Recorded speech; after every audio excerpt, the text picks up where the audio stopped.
5 years ago, my ex-wife and I went through what I thought would be a fairly normal cooperative divorce. At the time, I was 37 and she was 36. After 12 years of marriage, we'd just grown apart. It wasn't anyone's fault, really. We both agreed it was time to move on and we were going to split everything 50-50, including custody of our two kids, who were 6 and 4 back then. We even talked about using a mediator to keep things simple and smooth. I thought we were handling things like adults, honestly. I was pretty proud of how mature we were being. But man, I was so wrong. Things took a turn I never saw coming, out of nowhere. My ex started making these insane accusations about me. She claimed I'd been financially abusive throughout our marriage, saying I controlled all the money and gave her an allowance. She said I was emotionally abusive and a neglectful father. She even hinted at financial misconduct, like I'd been hiding money or something. None of it was true, not a word. The reality was we'd always had joint accounts. I never controlled her spending or limited what she could do with our money. In fact, I encouraged her to handle the finances with me because I thought we were a team. And as for being neglectful or abusive, that just wasn't me. I loved my kids, and I was always involved in their lives. I'd never heard a single complaint from her about any of this during our marriage. It felt like she was rewriting our entire history to paint me as this horrible person. Then it got worse. She filed court documents accusing me of all sorts of things, being a distant dad, verbally abusing her, controlling her every move. She twisted little moments from our marriage and turned them into something ugly. It was like living in a nightmare where the person you trusted most suddenly became someone you didn't even recognize. What made it even harder was how my family reacted. I thought, at the very least, they'd have my back. They knew me. They'd seen me as a husband and father. Surely they'd see through the lies, right? Wrong. They sided with her. My own parents and siblings believed her over me. They said stuff like, well, she's always been so great with the kids, and why would she lie about something so serious? It was like they didn't even care about hearing my side. My sister even went as far as testifying against me in court. She claimed she'd seen me being controlling, which was just insane. I don't know if she actually believed it or just wanted to stay on my ex's good side, but her words were the nail in the coffin. Between her testimony and my ex's accusations, the court ruled heavily in her favor. I lost almost everything. She got full custody of the kids, and I was only allowed supervised visits. Supervised, like I was some kind of danger to my own children. On top of that, I had to pay way more in alimony than we'd originally agreed on. The whole thing shattered me. It wasn't just losing my kids or the unfair settlement. It was the betrayal from every side. My ex, my family, the court system. It felt like my whole world had been ripped apart, and there was nothing I could do about it. The aftermath of everything was absolutely brutal. For the next few years, I focused on picking up the pieces of my life while trying to stay strong for my kids. I only got to see them every other weekend, and every goodbye after those visits felt like a fresh wound. It was devastating, but I made a promise to myself. I wouldn't give up. I started documenting everything. I kept every email, recorded every interaction, and even dug out old official records from our entire marriage. I wanted to be prepared in case the truth ever had a chance to come out. At the same time, I started therapy. I needed help dealing with the betrayal, the isolation, and the constant ache of losing not just my marriage, but my family's support too. Meanwhile, my ex was thriving. She played the victim so convincingly that the community rallied around her. Everywhere I went, the grocery store, school drop-offs, community events, I'd feel the judgment. People would stare, whisper, or outright avoid me. Some even had the nerve to confront me, saying things like, "How could you treat her and your kids like that?" It was infuriating, but I kept my mouth shut. Arguing wouldn't help, and I didn't want to cause any more drama that could hurt my kids. To make things worse, she started a blog about surviving an abusive marriage. She wrote about how strong she was for leaving me and how she was rebuilding her life. She painted me as some kind of monster, and people ate it up. She got sympathy, attention, and even praise for being brave. It was maddening, but I forced myself to stay focused. My kids were my anchor. They were the only thing that kept me going. Then, last month, everything changed. My ex started dating this guy she met in her therapy group. At first, I didn't think much of it, but then, out of the blue, he came forward with some shocking information. Turns out, my ex had confided in him about how she'd made up the abuse allegations. She admitted she did it to secure her future and make sure she'd get full custody and financial support. Apparently, when this guy realized she was starting to manipulate him the same way, he decided enough was enough. He came to me with text messages and recorded conversations where she straight up bragged about how she'd played my family. She had been pulling the strings the entire time. She knew my family had a history of being protective, especially after my aunt went through financial abuse years ago. And she used that to her advantage. She told them exactly what they needed to hear to turn against me. Worse, she admitted to coaching our kids to say negative things about me during custody evaluations. When I saw the evidence, I felt a mix of relief and rage. Finally, the truth was out, but at the same time, I couldn't believe how far she'd gone. I immediately sent everything to my lawyer. Now, we're in the process of reopening the divorce settlement. But that's not all. I've also decided to take legal action against my family members. My lawyer believes we have a strong case for defamation and intentional infliction of emotional distress, especially against my sister. Her false testimony played a huge role in how badly the divorce turned out for me. As you can imagine, my family is in complete shock. Suddenly, I'm getting tearful apologies left and right.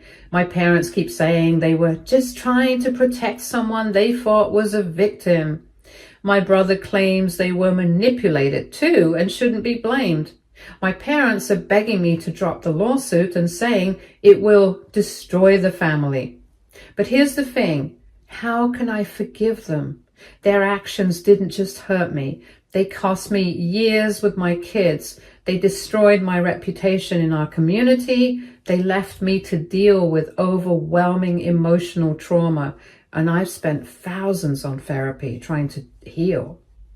It's not as simple as sorry. Sorry doesn't erase the pain or undo the damage they caused. And now I have to decide if I can ever truly forgive them or if they even deserve it. For the past 5 years, I've had to rebuild my life from the ground up. It hasn't been easy.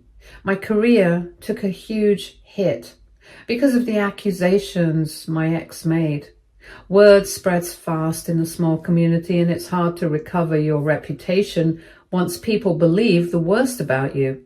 Jobs I was qualified for didn't call me back, and opportunities I'd worked for disappeared overnight. But the hardest part wasn't my career or the judgmental looks. It was everything I missed with my kids.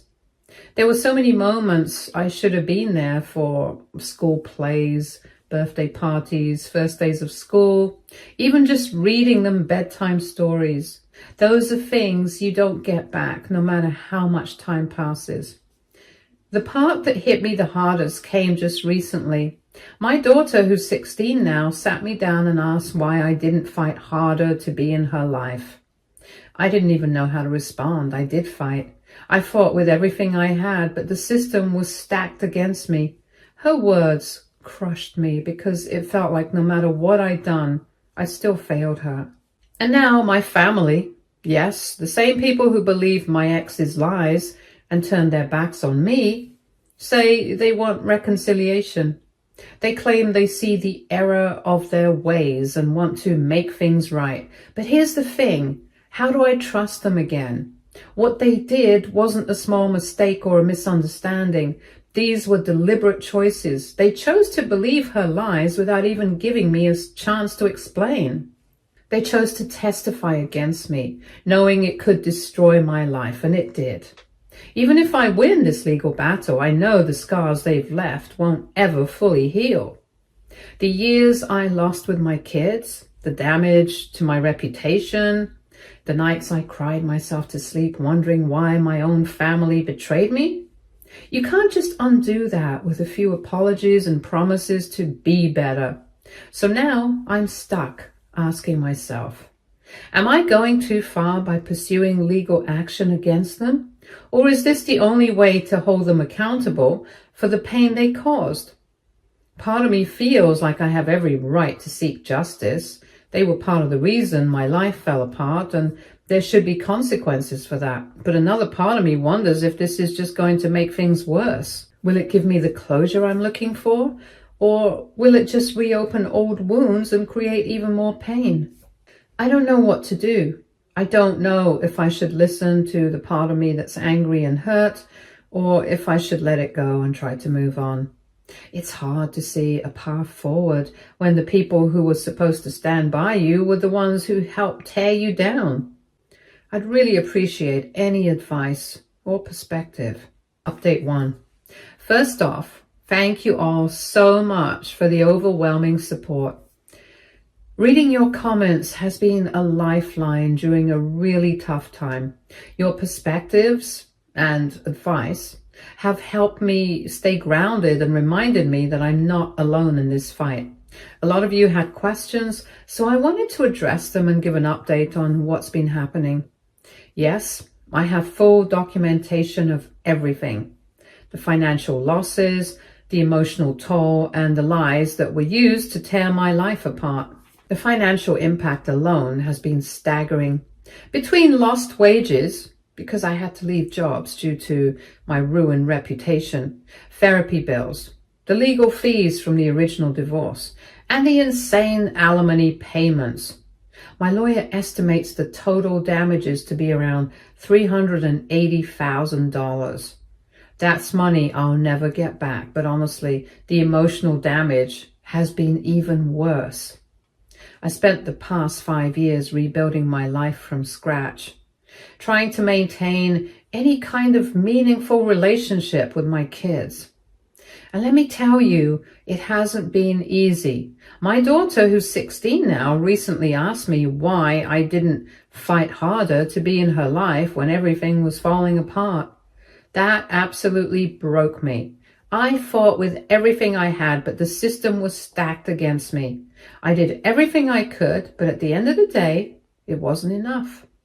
Now, things are finally starting to turn around, and a big part of that is thanks to James, not his real name, the man my ex started dating.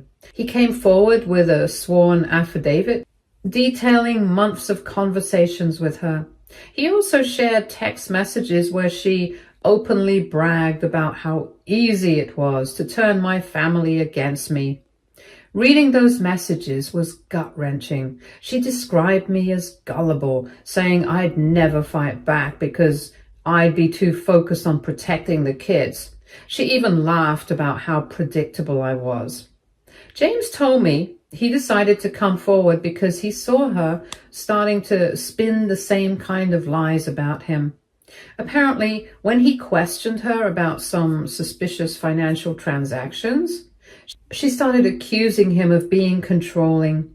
That was the final straw for him. He didn't want her to destroy someone else's life the way she destroyed mine. Since the truth came out, my kids have been staying with me more often. They are angry at their mom, but also really confused. I've been doing my best to reassure them that they don't have to pick sides. It's been tough, though. My daughter asked me the other day why her mom would say such awful things about me. I didn't know how to answer without making things worse. So I told her that sometimes people make bad choices when they're scared or upset. It wasn't a perfect answer, but it was the best I could do in the moment. My son has been opening up more too. He told me that when he was younger, he used to feel guilty about enjoying our weekends together because his mom would get upset if he talked about it too much. That absolutely gutted me. No child should have to feel like that. The legal battle is still ongoing. My ex's visitation hasn't been suspended yet, but we have a hearing next week. My lawyer is confident that the new evidence will lead to changes in the custody arrangement. In the meantime, I'm focusing on rebuilding trust with my kids and giving them a sense of stability. As for my family, things are complicated. My sister showed up at my house a few days ago crying, begging me to drop the lawsuit. She said she could lose her teaching job if this goes public because her school board is very selective about their staff. She kept saying she was manipulated by my ex, just like everyone else. But I reminded her that she looked me in the eye in court and lied under oath. She had a choice, and she chose to betray me. When I brought that up, she accused me of being vindictive. Can you believe that? After everything she did, she's trying to make me the bad guy? My parents are now trying to rally other relatives to pressure me into dropping the case. I've gotten calls and messages from cousins, aunts, uncles, you name it. They all say the same things. Family comes first. This isn't what your grandparents would have wanted, or think about how this will look to the community. It's infuriating. None of these people stood by me when I needed them most. None of them questioned the lies my ex was spreading. Now that the truth is out, they're more worried about appearances than accountability. On the flip side, some of my ex's old friends have reached out. A few of them admitted that she would joke about playing the system when she'd had too much to drink. They're now offering to provide statements about what they knew. One woman even apologized, saying she always had doubts about my ex's stories, but didn't want to risk their friendship by speaking up. It's frustrating to hear this now after the damage has been done, but I'm grateful they're finally stepping forward. The support I've received from strangers online has been a huge contrast to the betrayal I've experienced in real life.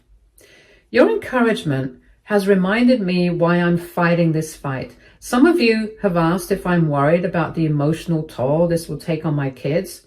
Honestly, I am, but I also believe it's important to show them that standing up for yourself matters. I want them to know that integrity and accountability are worth fighting for, even when it's hard. Update 2. The hearing turned out better than I expected. The judge was visibly upset after hearing James's evidence and reading the sworn statements from my ex's former friends. But the moment that really hit hard was when they played a recording where my ex laughed about how my sister would believe anything because she always wanted to be the family hero. Hearing that in court felt surreal. It was like everything suddenly clicked. My sister's eagerness to take sides and make herself look like the savior finally made sense. At the same time, it deepened the betrayal. The judge didn't hold back. They temporarily reduced my ex's visitation to supervised visits until a full custody evaluation could be done. For the first time in years, it feels like I've actually had a win. When I told my kids about the supervised visits, their reactions were mixed. My daughter seemed relieved, like a weight had been lifted off her shoulders. My son, though, was more hesitant. He's worried about what this means for his relationship with his mom. I'm doing my best to reassure them that none of this is their fault and that all I want is to make sure their lives are happy and stable. It's a tough line to walk, though. I want to be honest with them, but I don't want to poison how they see their mom. She's still their mother, and I want them to have a healthy relationship with her, even if it's supervised for now. Not long after the hearing, my lawyer got an interesting call from my family's attorney. They offered a settlement. The deal includes a public apology, covering my therapy costs, and help with the legal fees for reopening the divorce case. At first, it seemed like a step in the right direction, but there were some serious red flags. The amount they're offering doesn't even come close to the damages we're seeking. And they're insisting on an NDA. Basically, they want me to sweep everything under the rug. That doesn't sit right with me. For years, I've had to live under the weight of lies, being painted as an abuser while they got to play the role of concerned family members. Why should they get to silence the truth now that it's inconvenient for them? I'll admit, I'm torn. Taking the settlement would save me and my kids from more drama and drawn-out court battles. But at the same time, I feel like the truth needs to come out. My sister didn't just hurt me. She's a teacher who has testified in other divorce cases using her expert opinion to sway decisions about children's lives. How many other families has she influenced with her bias and lack of integrity? Exposing what she did might stop her from hurting someone else in the future. As for my ex, she tried to discredit James by claiming he was just a bitter ex-boyfriend. That blew up in her face when he produced messages from her friends that backed up his story. 3 of her closest friends have now given sworn statements about how she used to brag about playing the system during the divorce. One of them even said she felt uncomfortable at the time but stayed quiet to avoid ruining their friendship. It's validating to see them stepping up now, but it's also frustrating. If they'd spoken out sooner, maybe some of this could have been avoided. Meanwhile, my parents are still trying to mediate, as they call it. They've started showing up at my house unannounced, leaving notes, and even trying to use my kids to pass along messages. It's exhausting. They're so focused on protecting their own image that they can't see the damage they've caused. My dad even had the nerve to tell me I should think about how this is affecting your mother's health. I couldn't believe it. Where was all this concern when I was losing my job, my reputation, and precious time with my kids? On a slightly brighter note, some neighbors have started reaching out now that the truth is coming to light. People who had their distance for years are stopping by to apologize or offer support. A few have even dropped off meals or invited me over for coffee. It's bittersweet, to be honest. While I appreciate the kindness, I can't help but wonder how different things might have been if more people had questioned the lies earlier. I've also heard that my ex's social standing is taking a hit. Her friend group is shrinking as more people learn the truth. While I don't take joy in her downfall, I can't deny feeling a small sense of vindication. For years she played the victim and thrived on sympathy while I was left to clean up the mess. Now she's finally facing the consequences of her actions. As for my kids, they're adjusting slowly but surely. My daughter has been spending more time with me, helping with dinner and asking for advice on school projects. My son is still a bit reserved, but he's starting to open up. The other day he asked if we could build a birdhouse together. These little moments remind me why this fight is worth it. My kids deserve to see what a stable, loving home looks like, and I'm determined to give them that. I'm still on the fence about the settlement. On one hand, it would bring quicker relief and let me focus on rebuilding my life and strengthening my relationship with my kids. On the other hand, taking this fight all the way could set a precedent. It's about more than just me. It's about showing that lies and betrayal have real consequences. For now, I'm taking it one step at a time. I'm leaning on my lawyer's advice and the support of the people who've stood by me. No matter what happens next, I finally feel like I'm starting to take back control of my life. After years of feeling powerless, that's a victory in itself. Update 3. After a lot of thought and talks with my lawyer, I've decided to turn down the settlement offer. It wasn't an easy choice, but here's why I made it. First, the settlement comes with an NDA, which would stop me from warning others about the dangers of false testimony in divorce cases. I can't agree to sweeping everything under the rug after everything I've been through. Second, the settlement doesn't come close to covering the full damage my family has caused.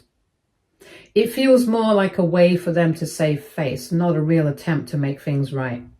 But the biggest reason I rejected it is because my kids deserve to see that standing up for what's right matters.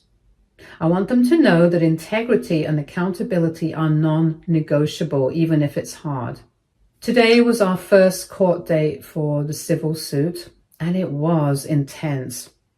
My family's lawyer tried to argue that they were also victims of manipulation, like they should be excused because they meant well. Thankfully, the judge didn't buy it, and he pointed out that adults are responsible for their own choices, and that just because they had good intentions doesn't excuse perjury.